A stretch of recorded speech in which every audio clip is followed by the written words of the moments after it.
In 1985, Vince McMahon Jr. was running approximately 300 live events per year across multiple touring loops. Wrestlers would test material on the road the way comedians test jokes in small clubs before filming a special. If something worked, it might eventually make television. If it failed, nobody but the live audience would ever know it existed. Some of the greatest moments in wrestling history happened this way, refined through dozens of iterations before the cameras finally captured the polished version. What follows are 15 examples of that invisible ecosystem. Some represent missed opportunities, some represent necessary experiments, and one, sitting at the top of this list, represents perhaps the greatest what-if in WWF history. 2 all-time legends, 4 years overlapping in the same company, 0 televised singles matches. The feud between Randy Savage and The Undertaker began at SummerSlam '91. During the wedding reception for Savage and Miss Elizabeth, Jake Roberts and Undertaker crashed the party.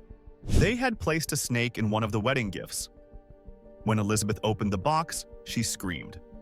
Roberts terrorized her with the snake while Undertaker struck Savage with an urn. Sid Justice chased them off.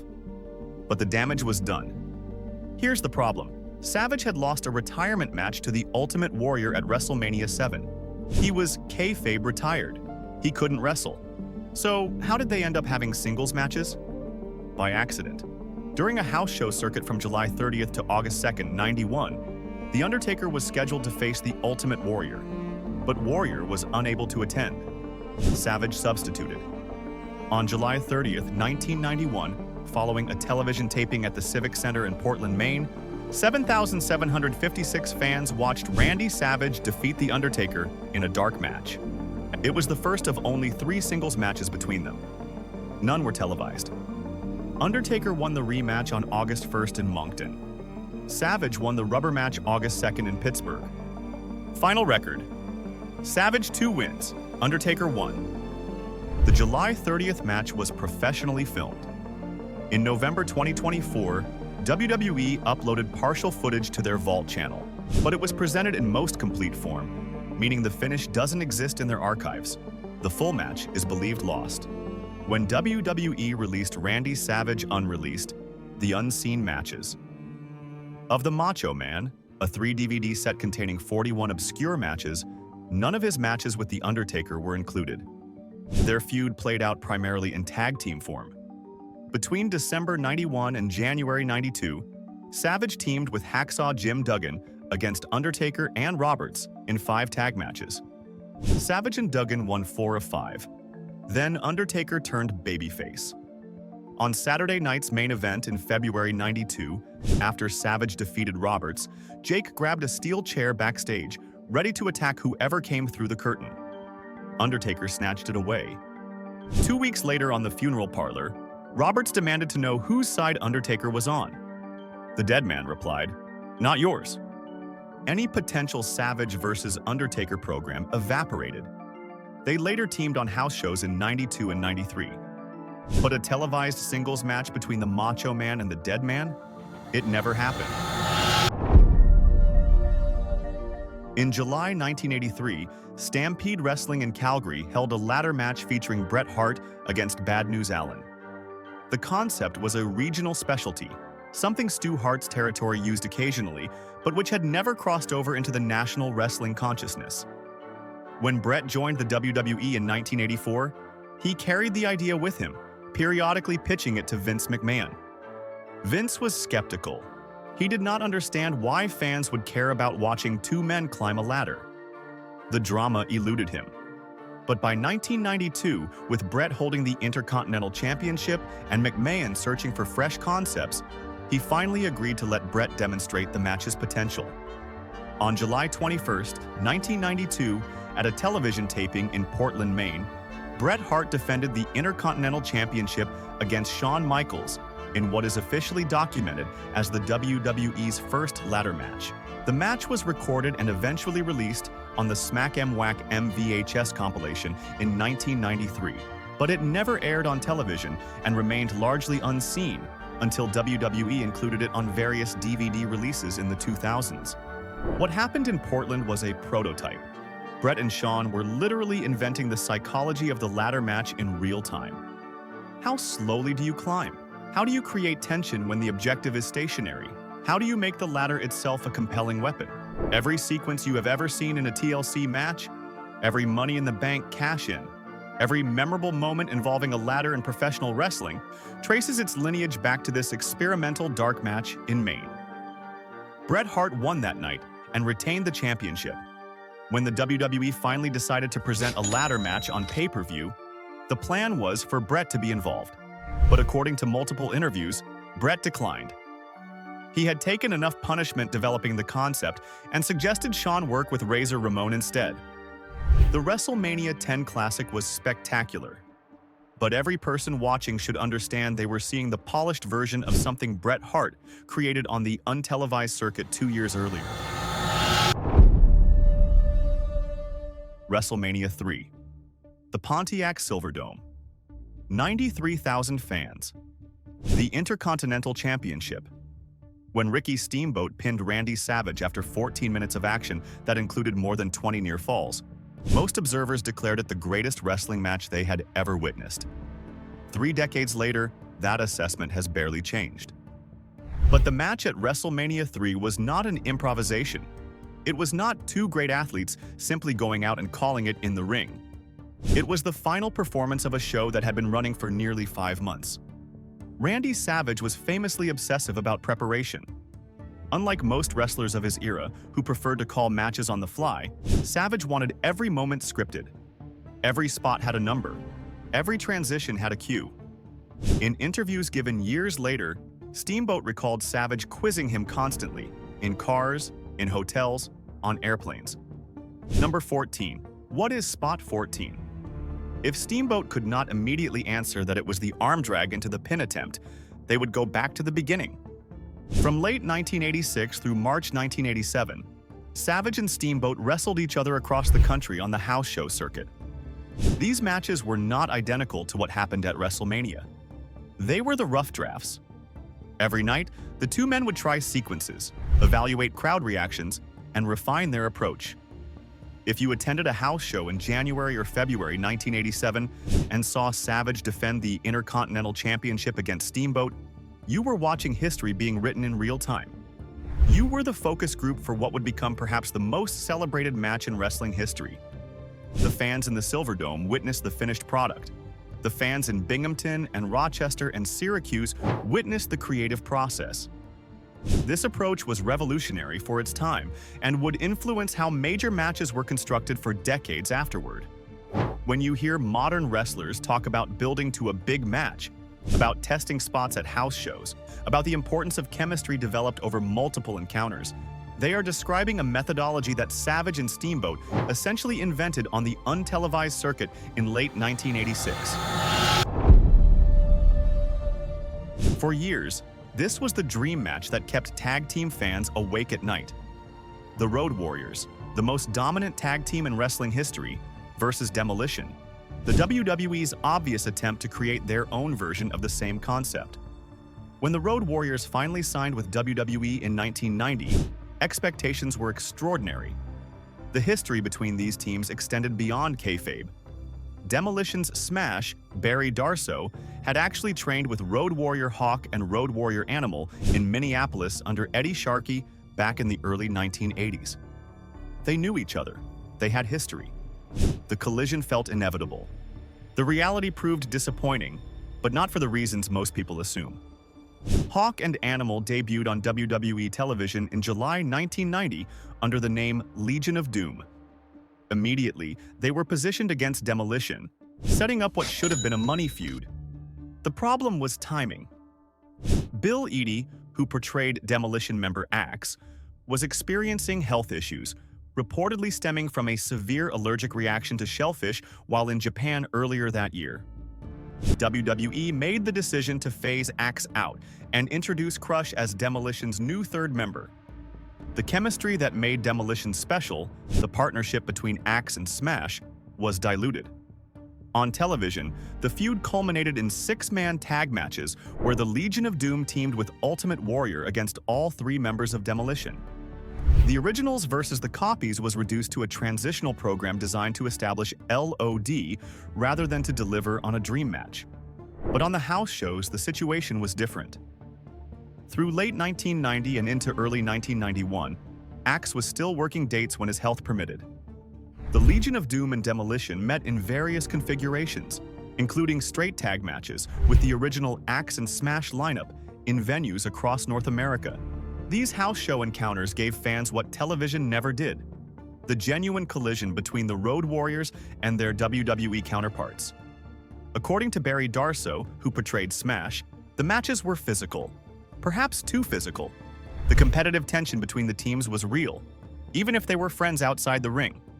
Darsow has spoken in interviews about his frustration with how WWE handled the program. His belief was that making the Legion of Doom the babyfaces against a heel Demolition wasted the potential of the matchup. Two dominant teams should have been presented as equals, allowing the audience to choose sides organically rather than having the alignment dictated to them. The natural story was originals versus imitators, each team claiming legitimacy. Instead, WWE chose a straightforward face versus heel dynamic that diminished both sides. What remains from this period is a six-man tag match from Saturday night's main event that aired in October 1990, which only hints at what might have been. The house show wars between these teams represented the dream match happening nightly, invisible to television audiences, while WWE was already moving on to other plans. By the time the dust settled, Demolition was effectively finished as a main event act, and the Legion of Doom had moved on to different opponents. The collision that fans had anticipated for years produced a handful of house show memories and very little else. When Ric Flair walked into WWE in August 1991, carrying the NWA World Championship belt and calling himself the real world's champion, one question dominated discussion: who could match him on the microphone? The answer was obvious. Roddy Piper was the only performer in WWE history whose verbal ability rivaled Flair's. Both men understood psychology at a level most wrestlers never approach. Both could carry an interview segment without breaking a sweat. And both came from the same tradition, the old-school National Wrestling Alliance style where matches were not about moves but about moments. On television, Flair and Piper interacted memorably but never received a sustained program. The company seemed uncertain how to use them against each other. But on the house show circuit, particularly at Madison Square Garden and other major markets during late 1991 and early 1992, these two legends were given something precious: time. The matches between Flair and Piper were not technical exhibitions. Neither man was especially interested in work rate at this point in their careers. What they delivered instead were psychology seminars. Every look meant something. Every gesture built the story. They understood pacing in ways that younger wrestlers could not replicate. For fans who attended these shows, the experience was watching two men who had been in the business for decades, each demonstrate mastery of their craft. There were no high spots. There were no fancy moves. There was just two veterans proving that professional wrestling, at its core, is about making an audience believe in what they are watching. These matches have never been officially released. They exist only in the memories of those present and in the scattered references made by both performers in later interviews. It represents a lost chapter in both careers, a collaboration between equals that television never captured. Number 5. The Iron Men. The Rockers versus the Hart Foundation. The late 1980s represented a golden age for WWE tag team wrestling. Demolition, the Hart Foundation, the British Bulldogs, the Brainbusters, the Rockers, all operating simultaneously, all capable of producing excellent matches with each other. But the pairing that delivered most consistently, the matches that attendees from that era still discuss with reverence, were the encounters between Bret Hart and Jim Neidhart versus Shawn Michaels and Marty Jannetty. On primetime wrestling or Superstars, you might see these four men work 10 or 12 minutes. The television format demanded constant commercial breaks and strict time limits. Everything had to fit into predetermined segments. But on the house show circuit, particularly through late 1989 and into 1990, these teams were regularly working 20, 25, even 30-minute matches. These were not Iron Man matches in the formal sense. There was no clock counting down, no specific stipulation requiring a set time. But they felt like Iron Man matches because both teams possessed the conditioning and the creativity to sustain excellence for half an hour. There is a notable recording from Madison Square Garden in November 1989 where the Hart Foundation faced the Rockers for approximately 20 minutes. The match is exceptional, starting slowly, as face teams often did when working each other, building methodically until the final sequences achieve the frantic pace that characterized the best work of this era. The psychology is sophisticated. Neither team can establish clear superiority because they are too evenly matched. Every advantage is temporary. Every near fall feels legitimate. What makes these matches historically significant extends beyond their quality. In these extended encounters, Bret Hart and Shawn Michaels were developing the chemistry that would define their careers for the next decade. Every time Bret worked a sequence with Shawn, every time they tested who could outmaneuver whom, they were laying groundwork for WrestleMania XII, for Survivor Series 1992, and for that night in Montreal. The irony is rich. In 1989, Bret and Shawn were partners of a sort, teaming occasionally and always presented as allied babyfaces. Neither knew that their professional relationship would eventually become the most contentious in WWE history. The trust they built during these tag team wars would curdle into mutual resentment by the mid-90s. The Rockers never officially won the WWE Tag Team Championship, though they actually defeated the Hart Foundation in a match in Fort Wayne, Indiana, in October 1990, before a broken ring rope caused WWE to erase the result from history. The match was filmed for potential television broadcast, but when one of the top ring ropes snapped during the third fall, Vince McMahon decided the footage was unusable. The Rockers even defended their Phantom Championship against Power and Glory a few days later, before the titles were quietly returned to the Hart Foundation. That Phantom title change is another example of the untelevised reality mattering differently than the official record suggests. The high-flying, fast-paced style that the Rockers popularized and which became the default for tag team wrestling in the decades following was not invented on television. It was perfected on the house show loops, in matches against the Hart Foundation where both teams had the time and the trust to push each other towards something special. When you watch modern tag team wrestling with its rapid sequences and acrobatic double teams, you are watching the descendants of what these four men created in buildings that never hosted television cameras. Hulk Hogan versus Ric Flair. This is the dream match that everyone wanted. The WWE champion versus the NWA champion. The superhero versus the dirtiest player in the game. When Ric Flair arrived in WWE in August 1991, the assumption throughout the wrestling world was that WrestleMania VIII would feature the obvious main event. It never happened. And the reason is found in the house show results. The standard explanation involves various theories: Hogan refusing to lose, creative differences over the finish, or simply poor timing. But the documented reality is more mundane and more instructive.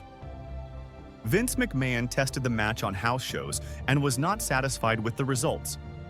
Starting in November 1991, Hogan and Flair wrestled each other at venues across the country. The anticipation was enormous.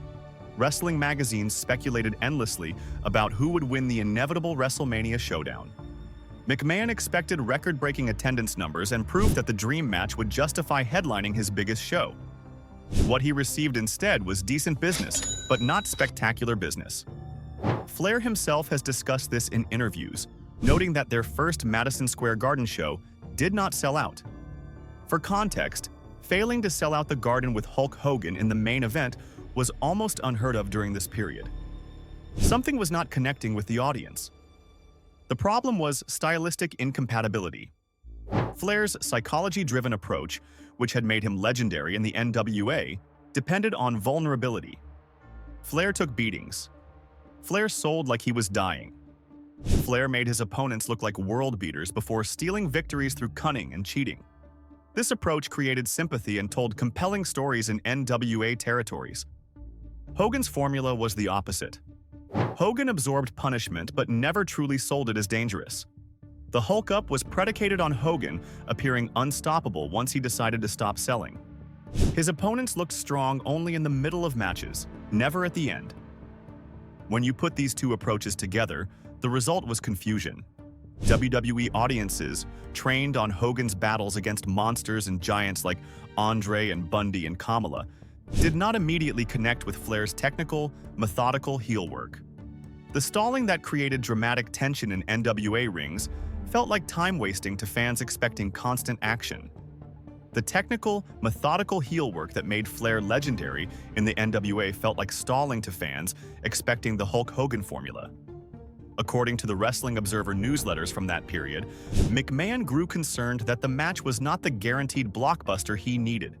The houses were solid but not spectacular.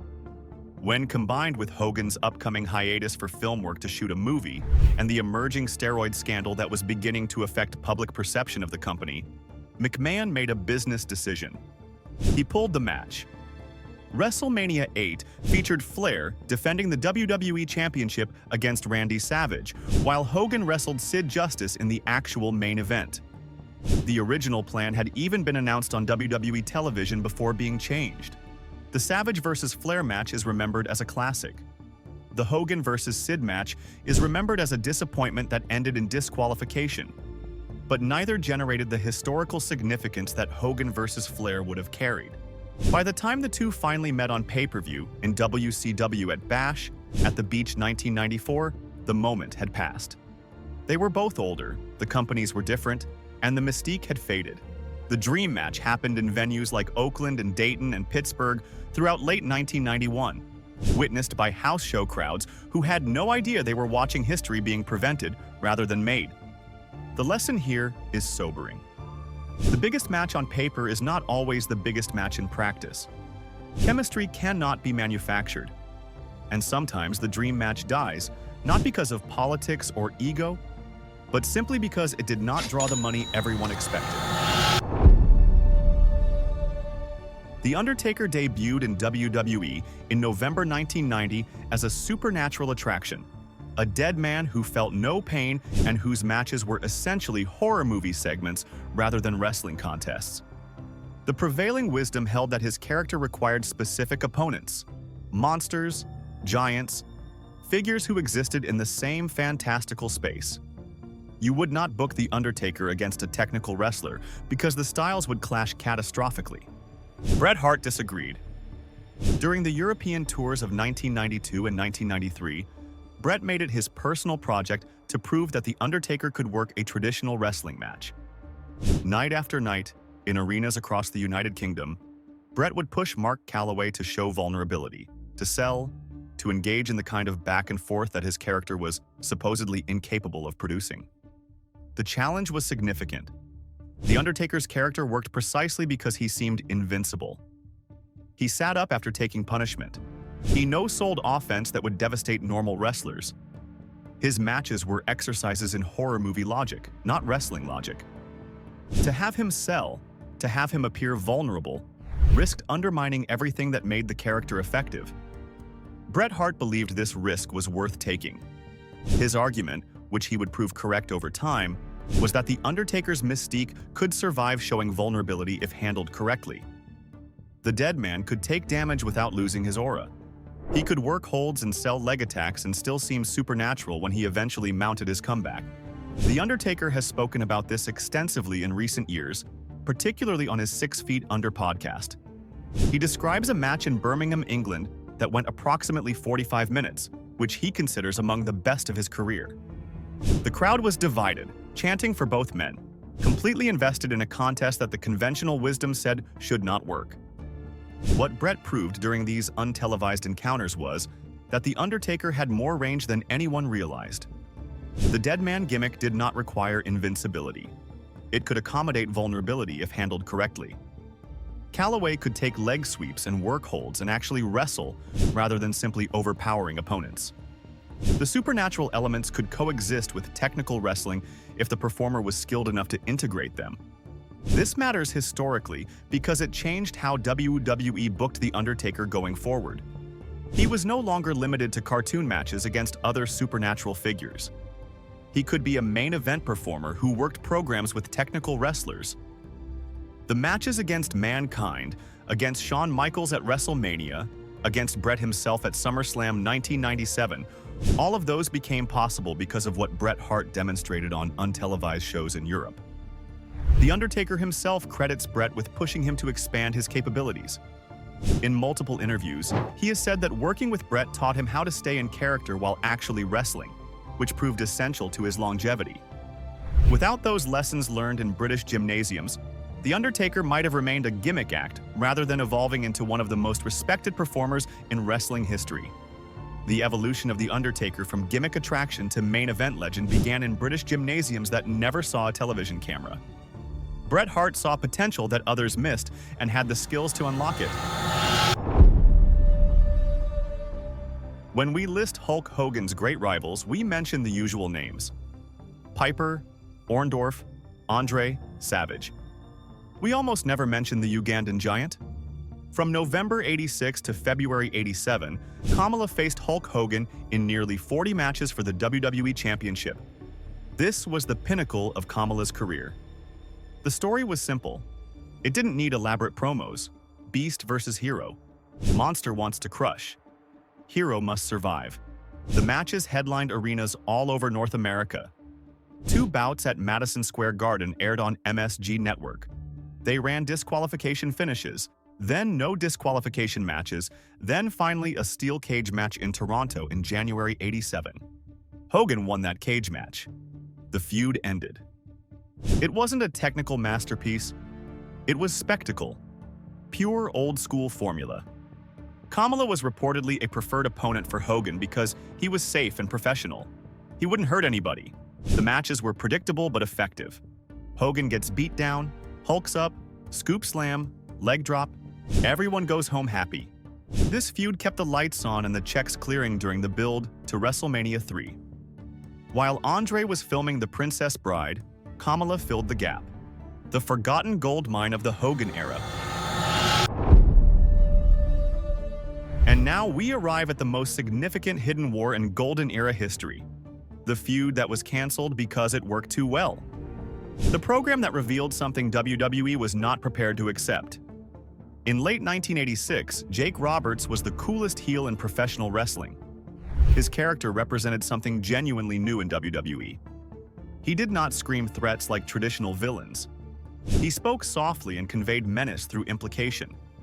He had the DDT, perhaps the most protected finisher of the decade, a move that looked like genuine devastation every time he delivered it. And his Python Damien added an element of psychological terror that transcended normal wrestling angles. Think about what made Jake different. In an era of cartoon characters, of face-painted monsters, and flag-waving patriots, Jake was realistic. He seemed genuinely dangerous in a way that other heels did not. When Jake talked, you believed him. When he attacked someone, it felt personal rather than theatrical. The plan, according to multiple sources including Roberts himself, was straightforward. Jake would attack Hogan during a snake pit interview segment, delivering the DDT on the interview set. The footage would air, fans would be outraged, and the resulting feud would draw massive business as Hogan sought revenge. It was standard WWE booking. Heel attacks babyface. Babyface overcomes heel. The DDT happened. The footage was filmed in Tucson, Arizona, at a television taping. Roberts has described the segment in numerous interviews over the years. He hit the DDT on the wooden snake pit set, which provided far less give than a wrestling ring. According to Roberts, Hogan actually got hurt because the concrete beneath the set offered no cushion. And then something occurred that was not in the script. When the segment played for live audiences, they did not respond as expected. Instead of booing Roberts and rallying behind the fallen Hogan, crowds started chanting, DDT, DDT, DDT. Jake Roberts was supposed to be the villain. The audience was treating him as a hero. According to Roberts in numerous interviews over the years, Vince McMahon's reaction was immediate and alarmed. The chairman of WWE recognized what he was witnessing, a heel who was more popular than his babyface. Jake Roberts in 1986 was essentially Stone Cold Steve Austin a decade early, an anti-hero whose coolness transcended his alignment. The feud was tested in limited markets. There were matches in Providence, Rhode Island, and reportedly in Montreal. According to Roberts, both shows sold out, but the crowd reaction remained split, with a significant portion of the audience cheering for the supposed villain. For Vince McMahon, this was unacceptable. The entire WWE business model revolved around Hulk Hogan as the unambiguous hero. Merchandise, marketing, mainstream crossover appeal, all of it depended on audiences accepting Hogan as the good guy without reservation. A program where fans might choose the villain over the hero threatened that foundation. The decision was made to kill the feud. The DDT footage from the television taping was apparently shown in only limited markets before being shelved. Roberts was redirected into a program with Ricky Steamboat. Hogan moved on to Paul Orndorff. The greatest psychological rivalry of the Golden Era died before it could truly begin. What makes this #1 is not merely what happened, but what it reveals. The house show audience in 1986 was smarter and more sophisticated than WWE anticipated. They recognized something special in Jake Roberts, something that the carefully controlled television product was not designed to showcase. They wanted the complex villain to defeat the simple hero. WWE would not be ready to capitalize on that impulse for another decade, when Stone Cold Steve Austin and the Attitude Era finally embraced anti-heroes.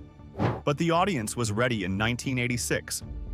We know this because they showed it at house shows in Providence and Montreal. We know this because Jake Roberts has told the story repeatedly for 30 years. And we know this because Vince McMahon was so frightened by what he saw that he chose to walk away from what would have been an unprecedented main event program. This is one of the most legendary lost matches in wrestling history. Not because it was great, but because of what it represents about the untelevised reality of professional wrestling. On October 7, 1986, at a WWE Wrestling Challenge taping in Rochester, New York, Bret Hart faced Tom Magee in an untelevised dark match. Magee was a Canadian powerlifter and strongman competitor with movie star looks and a black belt in karate. He was 6 feet 5 inches tall, weighed 275 pounds, and possessed the kind of physique Vince McMahon dreamed about. Dave Meltzer of the Wrestling Observer newsletter wrote that Magee's debut in Japan earlier that year showed him to be the greatest combination of strength and agility the business had ever seen. The match was designed as a tryout. McMahon wanted to see if Magee could perform in the ring. Bret Hart was assigned to carry him because McMahon knew Bret could make anyone look good. According to Bret's autobiography, McMahon reassured him the match would never air. Bret reluctantly agreed to lose. What happened next became the stuff of legend. Bret carried Magee so brilliantly, calling every spot and guiding the inexperienced prospect through the entire match, that by the end the Rochester crowd was on their feet. McMahon watched on a backstage monitor and was seen acting ecstatic afterward. According to multiple sources, McMahon immediately declared Tom Magee would be his next champion, the successor to Hulk Hogan. There was just one problem. Magee could not replicate the performance with anyone else. When he worked subsequent matches without Bret guiding him through every sequence, the magic evaporated. His subsequent house show matches against Terry Gibbs, Barry O, and Frenchie Martin revealed his actual skill level. By 1988, Magee was quietly released. He would wrestle sporadically until 1990 before disappearing from the business entirely. The tape of the Bret Hart match became the holy grail of wrestling tape collectors. For over 30 years, nobody could find it. Even WWE claimed they could not locate the footage in their archives. The match existed only in Dave Meltzer's reporting and Bret Hart's memories. Then in March 2019, wrestling photographer Mary-Kate Anthony announced on Twitter that she had found the tape. Years earlier, she had helped Bret convert his personal VHS collection to DVD, and Bret had not requested the physical tapes back. Among them was a cassette labeled with the wrong date containing the legendary match. On May 13, 2019, WWE aired the match on the WWE Network, accompanied by a documentary called Holy Grail: The Search for WWE's Most Infamous Lost Match. The documentary featured interviews with Bret Hart, Tom Magee himself, and various wrestling historians explaining why this untelevised dark match mattered so much to wrestling history. What the tape revealed was exactly what the legend described.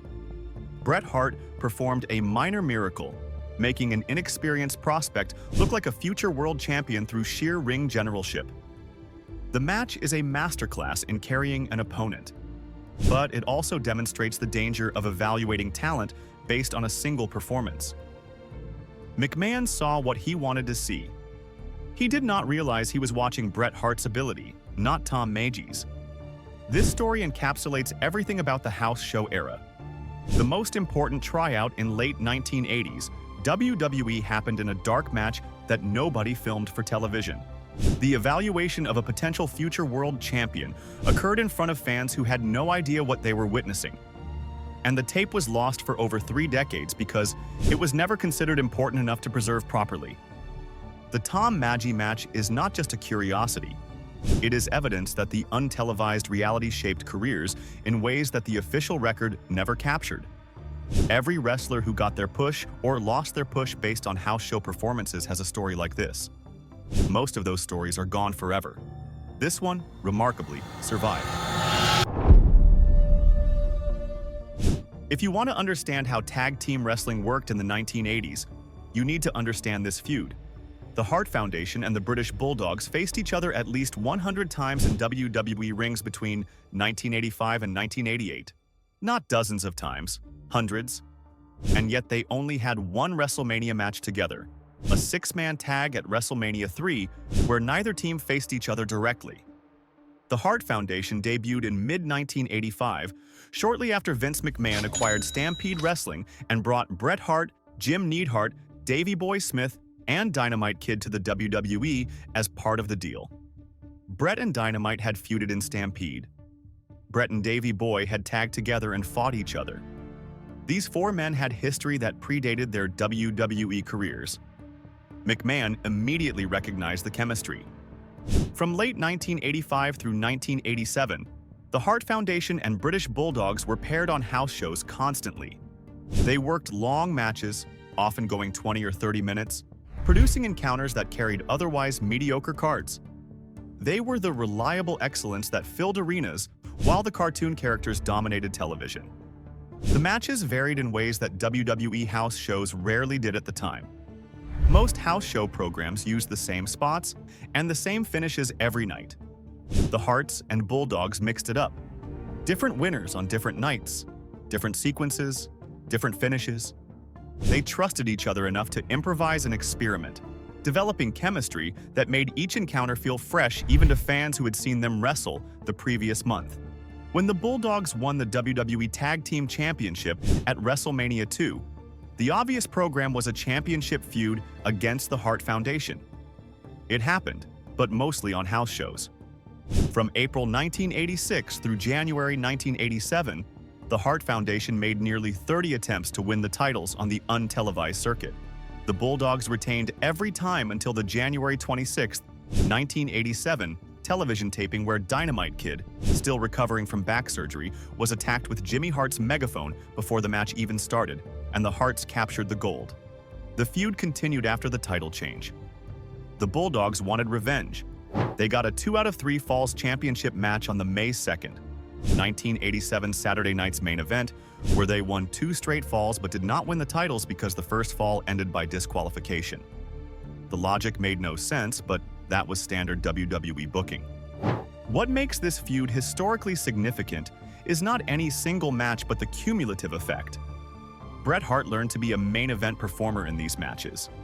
Shawn Michaels has cited watching Hart Foundation versus Bulldogs matches as formative experiences.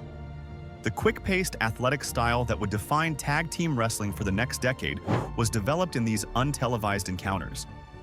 The Bulldogs left WWE after Survivor Series 1988 following backstage altercations with the Rougeau brothers. They never had a proper televised blow-off with the Hart Foundation. The definitive match, the WrestleMania encounter that should have happened, never occurred. What happened instead were 100 house show wars that only the live audiences witnessed.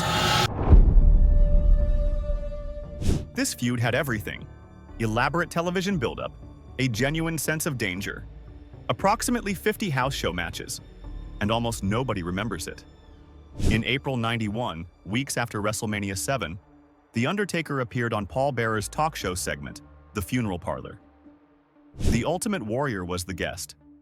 What happened next was legitimately terrifying. Undertaker attacked Warrior and locked him inside a casket. WWE officials spent several minutes trying to free him, eventually using crowbars and drilling holes for air. When they finally opened it, Warrior appeared unconscious. The torn fabric inside showed his desperate attempts to claw out. From April through August '91, Warrior and Undertaker clashed across North America. The historical significance is enormous. This feud gave The Undertaker his first real losses. Before Warrior, the Dead Man was virtually unbeatable. They pioneered the body bag match, a precursor to the casket match. The goal was simple: stuff your opponent in a body bag. Their most significant televised version aired on MSG Network in July '91. Warrior won by zipping Undertaker into the bag after hitting him with Paul Bearer's urn. Then came the elaborate Jake Roberts connection. Jake offered to train Warrior to face Undertaker's darkness. He subjected Warrior to 3 televised tests: being locked in a casket, being buried alive, and walking through a room of snakes. Inside a chest at the end was a king cobra that bit Warrior. Jake revealed he'd been working with Undertaker all along.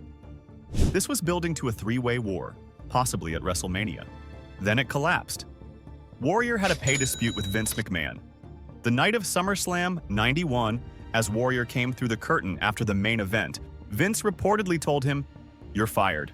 Jake Roberts was redirected to feud with Randy Savage. Undertaker moved on to challenge Hogan. Over 50 house show matches, an elaborate television buildup, all of it abandoned. When Warrior returned at WrestleMania VIII, Undertaker had turned babyface. They even teamed up occasionally. One of the most documented yet forgotten feuds in wrestling history. These feuds represent the hidden architecture of the World Wrestling Federation. What strikes me most about researching these stories is how much of wrestling history exists only in oral tradition. The matches happened. The money was drawn. But unless someone recorded the show or wrote about it at the time, the details fade into legend and speculation. I want to hear from you. If you were at a house show in the 1980s or 90s, if you witnessed a moment that has been erased from the official record, leave a comment. These stories deserve to be preserved. This history matters. We are losing these memories as the people who were there grow older. Like and subscribe for 100 Years of Luck. Until next time.